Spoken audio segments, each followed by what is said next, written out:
Hello everyone and welcome to this video. Today we're going to be talking about this tool, the Leatherman Arc. It is Leatherman's newest and latest multi-tool in their lineup, and this came out very recently, a couple of days ago, so I haven't actually had it for very long. So this video is going to be more of a sort of first impressions video on what it's like to use this tool and how it feels in the hand to hold and operate. Full disclosure, I'm not being paid by anyone to do this video, and I paid for this tool out of my own pocket, and it left a dent in my wallet to the tune of £260 sterling, which is a little bit painful to say the least. Now, there are reasons that this tool costs as much as it does, and those reasons, I suppose, are up for debate, and we can talk about that a little bit later.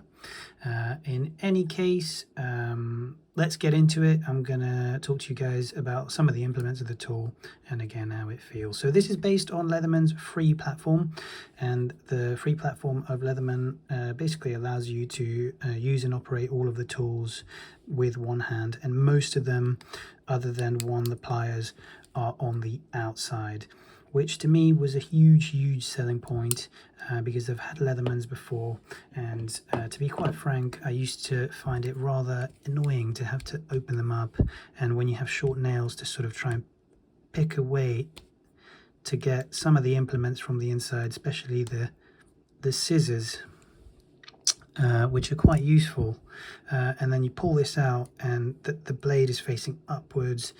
It just all felt very finicky to have to do. Obviously, once the tools were out, they were very great quality and great to use, but just those extra steps of having to sort of dig them out from the old style of Leatherman tools really felt quite finicky to me. And Leatherman's free platform, which evidently they're investing quite a lot in, seems to sort of do away with all of that, which is a huge selling point for me, and drew me to sort of checking out their free series and this new tool.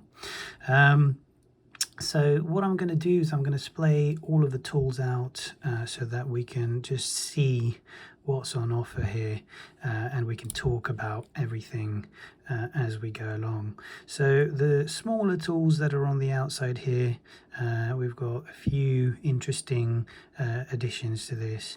So first of all, the bit exchanger. This is a big upgrade from the previous free tools from Leatherman. In the previous iterations of the free series tools, they gave us a sort of solid state Phillips head, which I know a lot of people were upset about, and I would have also been upset about it had I bought an older free model.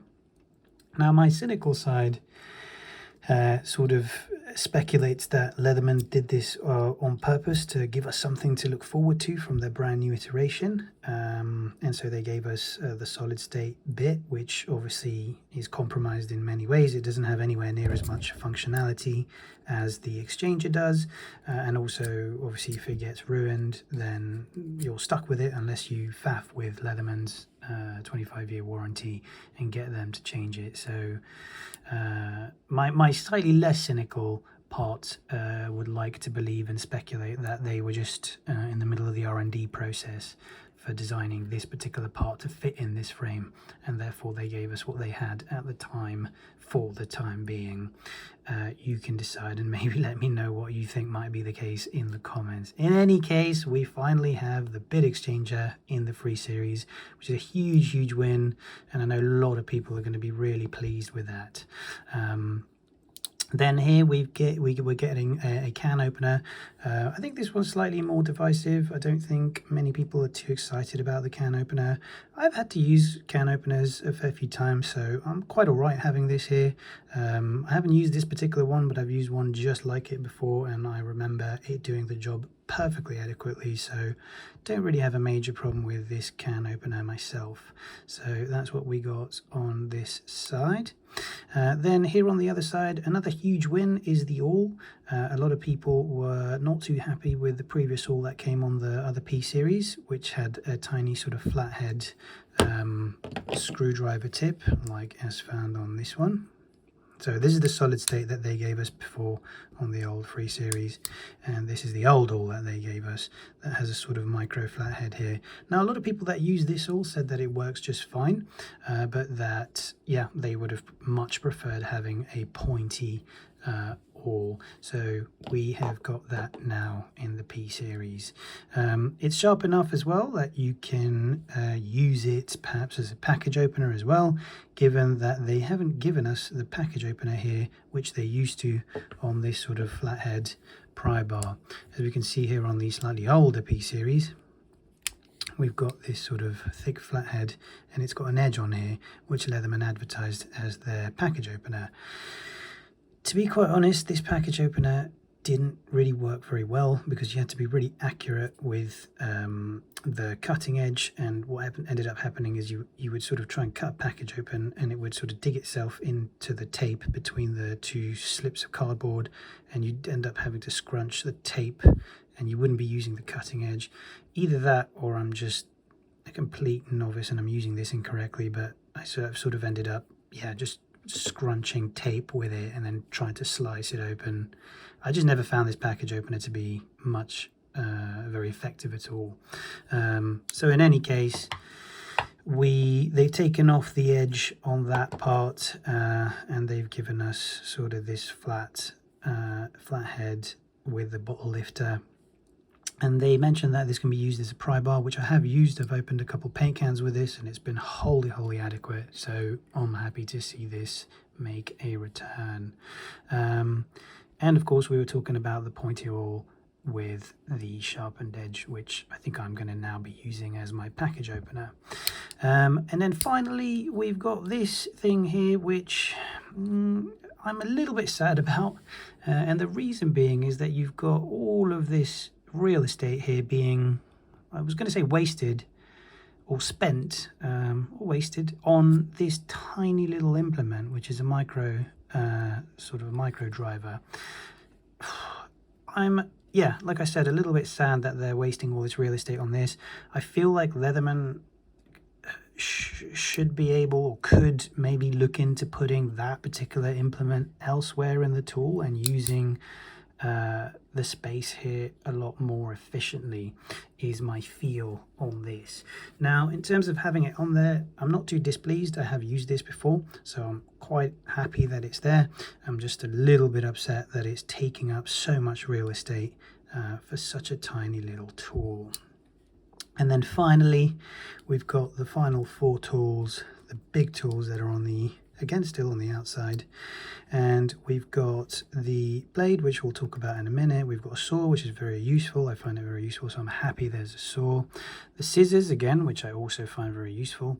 And then the other one is the file. I think Leatherman used to give us a serrated blade instead of the file. Now, this is, I suppose, another slightly more divisive point. Many people, say, oh, I've never used a file, I'd rather a serrated blade, and vice versa. I'm on the fence with this one. I think I've had more use out of a serrated blade before than I have the file. However, I have recently gotten into doing a bit of woodwork, so I'm hoping that I'll be getting a bit more use out of the file.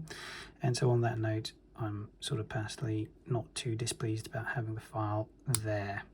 And the scissors, of course, are really useful to have here on the outside. And these are the typical 3P and K series scissors that come on the 3 Series. So that goes for all the implements and the tools, and they all feel really smooth and really nice to sort of open and operate, to open and close. So a big win there in terms of the quality of life and usability for this tool. Now let's talk quickly about this Magna Cut blade. This is what everyone's raving on about with this tool, and I think is the reason that this tool is so expensive. Magna Cut is a new steel, and it was designed by a steel nerd who I forgot the name of. I think it came out in 2021, and it has all sorts of glorious properties that one would want to have in their steel. The designer of this steel is, I think he works in the automotive industry, and he designs steels for the automotive industry. And I think he's got a blog also that contains the word nerd in the title, so I don't feel too bad about using that moniker. Anyway, I'm not a steel expert. All I know is that it supposedly has really good edge retention. It's tough and is very resistant to corrosion. Leatherman have coated it in this black, I believe it's a DLC coat, and I think that's more to do with the aesthetics of it, as if Magna Cut is as corrosive, corrosion resistance as they claim it is, I don't think it should need a DLC coat. In any case, another big thing about the blade is that it comes with a thumb stud, which makes it sort of really smooth and nice to open. It's the kind of thing that if you never used a thumb stud before and you're used to Leatherman's thumb hole, you wouldn't really think you needed. The thumb hole here from all the older Leatherman tools is wholly adequate, and I've never had any issues or complaints with the thumb hole. However, after having used the thumb stud, it is definitely again a noticeable quality of life improvement, and it just feels really nice to be able to flick open that blade with the thumb stud.